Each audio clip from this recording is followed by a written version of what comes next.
श्री बगलामुखी धर्मं वल्ल रक्षिकट्ट வாழ்வில் அஷ்ட ஐஸ்வரியங்களும் நிறைந்து வறுமை கடன் அற்ற செல்வச் செழிப்பினை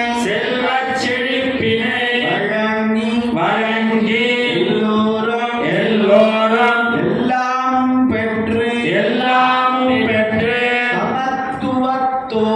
சமத்துவத்தோடும் சாந்தி சமாதானத்தோடும் உலகமே அமைதி பூங்காவாக திகழ்ந்திட ஸ்ரீ கமலதாரிணி